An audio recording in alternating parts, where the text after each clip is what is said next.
Assalamualaikum warahmatullahi wabarakatuh. Sahabat entrepreneur, salam sukses luar biasa. Pada kesempatan kali ini, kita akan membahas materi tentang 14 rahasia membuka usaha. Dalam kondisi sekarang ini, tentu kita tahu fakta yang berkembang dan kita memahami serta memaklumi betapa banyak orang yang ingin berhenti jadi karyawan dan kemudian mulai buka usaha sendiri. Ada yang sudah siap dengan modal plus perencanaan yang jelimet. Ada yang baru berbekal dengan gagasan semata. Namun ada pula yang punya banyak uang tapi bingung mau diapain. Masih banyak yang bingung, tak tahu bagaimana dan dari mana harus memulai. Banyak usahawan sukses karena kelebihannya dalam memulai dan memperluas usaha. Nah, berikut 14 rahasianya yang secara umum mereka pakai. Namun, tidak ada jaminan Anda akan berhasil dengan cara-cara berikut. Meski begitu, kini Anda punya banyak alternatif. Anda pun bisa mencuri inspirasi dari masing-masing cara itu. Yang pertama, penuhi kebutuhan konsumen. Ini merupakan cara buka usaha yang paling umum. Jika di kantor Anda membutuhkan layanan catering, buka usaha catering. Jika warga di sekitar rumah Anda membutuhkan jasa binatu, wartel, warnet, rental, komputer, kursus, dan lain-lain, buka usaha sesuai kebutuhan mereka tadi. Kuncinya, kenali kebutuhan konsumen lalu penuhi dengan harga, kualitas, produk, dan pelayanan yang lebih baik. Usaha berdasarkan kebutuhan konsumen yang nyata adalah hal prinsip dari semua jenis usaha. Kemudian yang kedua, jual keunikan. Jika Anda lumayan kreatif dan inovatif, pasti banyak hal baru yang berhasil Anda kreasikan. Banyak usaha baru dimulai dan penemuan jenis produk, teknologi, sistem, dan program baru. Jika berhasil menciptakan program komputer baru misalnya, jangan ragu mematenkan dan menjualnya. Penemuan baru, apalagi khas dan unik, sangat berpeluang menembus pasar. Kemudian yang ketiga, duplikasi usaha lain. Bagi mereka yang merasa dirinya kurang kreatif dan inovatif, jangan patah arang. Terkadang ide usaha tersebar di mana-mana, bahkan di depan mata. Anda hanya perlu membaca peluang, mengukur potensi, dan berani mengambil risiko. Misalnya di depan kampus A, usaha fotokopi laris. Apa salahnya menyainginya di tempat yang sama? Anda cukup memotokopi usaha itu, plus memberi sedikit nilai lebih, harga, pelayanan, kecepatan, keramahan. Siaplah bersaing. Kemudian yang keempat, beri fasilitas tambahan. Mirip cara sebelumnya, namun perlu sedikit sentuhan kreativitas. Misalnya, tetangga Anda membuka penyewaan PlayStation. Anda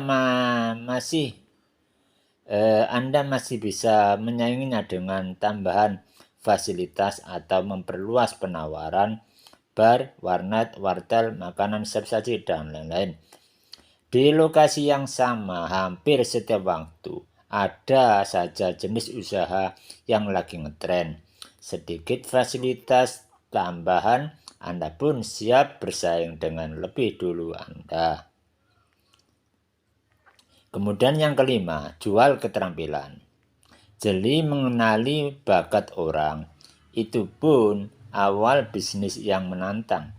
Banyak orang berbakat yang jika dikembangkan dan diberi tempat bisa dijual lebih mahal. Tempat-tempat seperti restoran, toko-toko, salon, kursus, servis, pasar, mal-mal adalah gudangnya orang berbakat. Ambil 2-3 pemangkas rambut berbakat dari salon-salon kecil. Sewakan tempat yang bagus, lengkapi dengan alat, beri brand yang khusus dan suntik dengan sistem pelayanan yang sempurna. Anda pun sudah memiliki sebuah usaha pemangkas rambut yang eksklusif. Kemudian yang keenam, jadi agen. Mirip dengan sebelumnya, Anda bisa membuka kantor keagenan atau biro yang menyediakan jasa atau layanan spesifik, misalnya agen modeling, foto model, penyanyi berbakat, headhunter, pengisi acara hiburan, biro judo, babysitter, dan lain-lain. Untuk usaha ini Anda perlu pengalaman dan relasi, tetapi Anda bisa tangani sendiri atau mempekerjakan orang-orang berbakat di dalamnya. Kemudian yang ketujuh, jual barang second. Masih sedikit yang peka dengan usaha ini. Barang second dengan nilai historis tertentu bisa punya harga tinggi. Anda bisa memburu barang-barang bermerek asli yang sudah tidak dipakai lagi.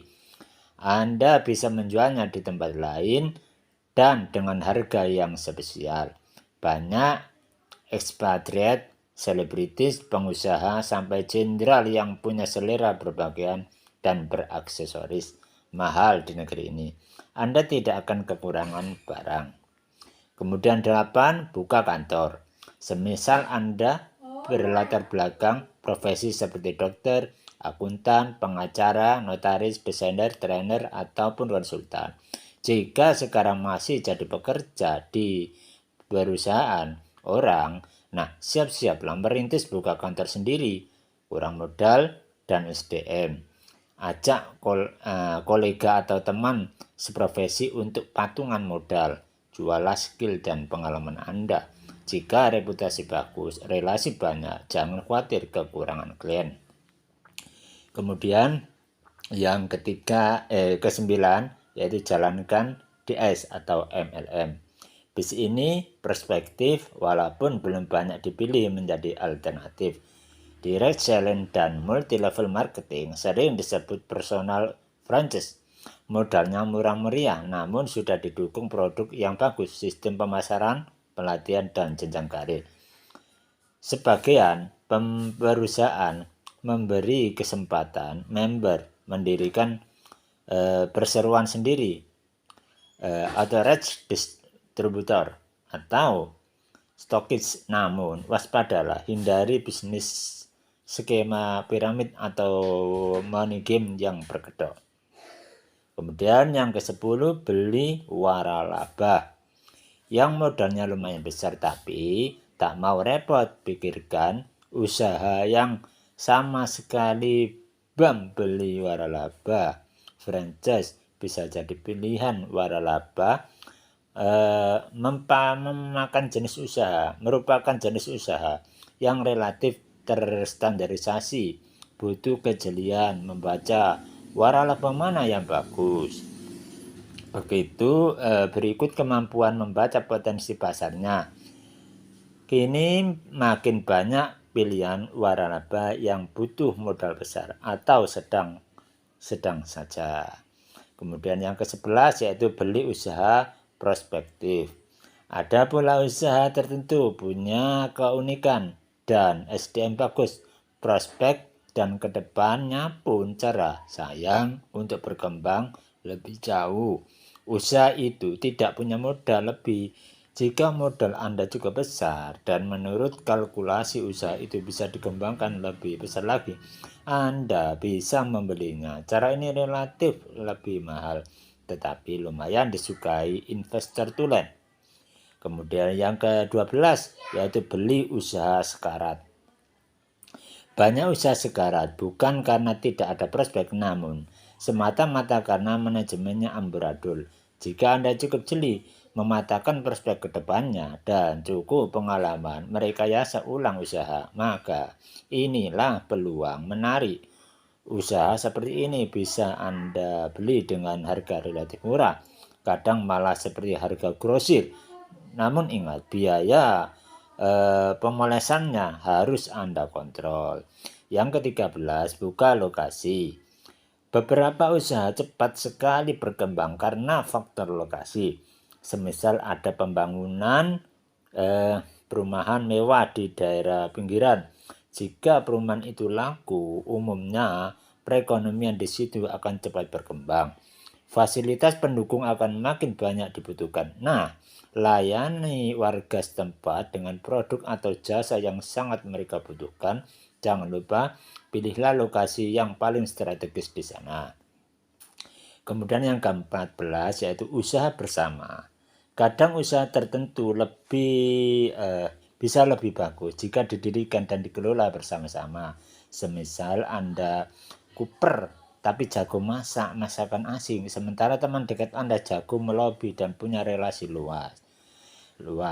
Bisa saja Anda bersama-sama buka usaha restoran, kelebihan masing-masing bisa saling memperkuat usaha dan sekaligus memperbesar basis modalnya.